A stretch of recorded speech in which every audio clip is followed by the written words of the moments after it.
Hi నమస్తే welcome to eagle media works. నేను రంజిత్. శ్రీ మహావిష్ణువు భారతదేశంలో స్వయం వ్యక్తంగా ఆవిర్భవించిన క్షేత్రాల గురించి తెలుసుకుందాం. అందులో మొదటిది శ్రీరంగం, 2 శ్రీమూష్ణం, 3 తిరుపతి, 4 వానమామలై, 5 సాలగ్రామం, 6 పుష్కరం, 7 నైమిషారణ్యం, 8 భద్రకాశ్రమం. వాటిలో ఒక క్షేత్రం శ్రీమూష్ణం.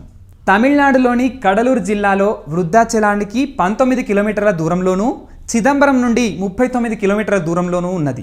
ఇక్కడ స్వామి భూమిని రక్షించిన తర్వాత వరాహమూర్తిగా వెలిశాడు. అందుకే ఇది వరాహ క్షేత్రం.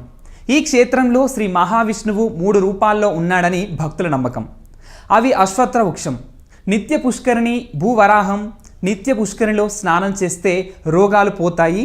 అశ్వత్థ వృక్షాన్ని పూజిస్తే పిల్లలు లేని వారికి పిల్లలు పుడతారు. ఈ పుష్కరిణిలో స్నానం చేసి అక్కడి అశ్వత్థ వృక్షం కింద గాయత్రి మంత్రాన్ని జపిస్తే స్వర్గం లభిస్తుందంటారు.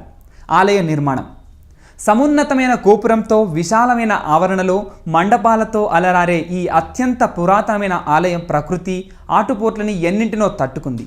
ఇక్కడ ఉన్న శాసనాల ఆధారంగా ఈ ఆలయం 16వ శతాబ్దం నుండి ప్రాముఖ్యత సంతరించుకుంది. విజయనగరాన్ని పాలించిన రాజులు ఈ ఆలయాన్ని పునర్నిర్మించటమే కాక వివిధ మండపాలను నిర్మించారు. నిత్య పూజలకి ఏర్పాటు చేసి స్వామివారి ఊరేగింపుకి వాహనాలు ఏర్పాటు చేశారు.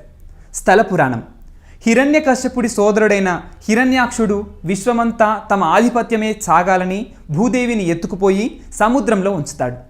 భూదేవి శ్రీ మహావిష్ణువుని ప్రార్థిస్తే ఆయన వరాహ రూపంలో వచ్చి హిరణ్యాక్షుడిని సంహరించి భూదేవిని రక్షిస్తాడు. తర్వాత ఇక్కడ ఆయన తన నేత్రాల నుండి అశ్వత్థ వృక్షాన్ని, తులసిని సృష్టించాడు.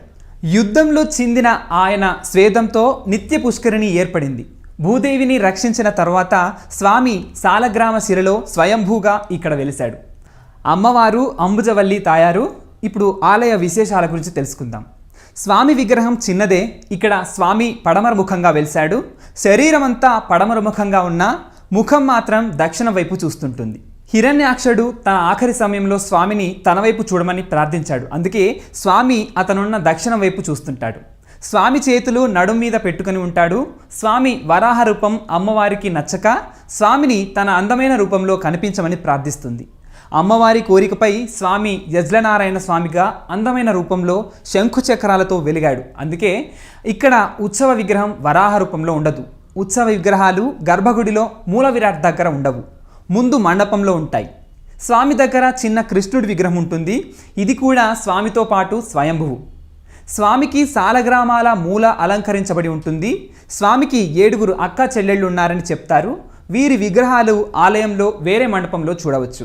అన్నింటికన్నా ఆసక్తికరమైన విశేషం 10 రోజుల పాటు బ్రహ్మాండంగా జరిగే స్వామి బ్రహ్మోత్సవాల్లో మొదటి రోజు భరణి నక్షత్రం ఉన్న రోజున స్వామివారిని ఊరేగింపుగా సముద్రం దగ్గరికి తీసుకెళ్తారు.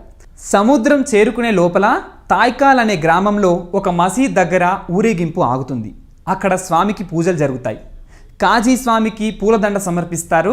మసీదులో కర్పూరం వెలిగించిన తర్వాత ఖురాన్ చదువుతారు. బాణాసంచా హడావిడితో తిరిగి ఊరేగింపు సాగుతుంది. దీనికి ఒక కథ ఉంది.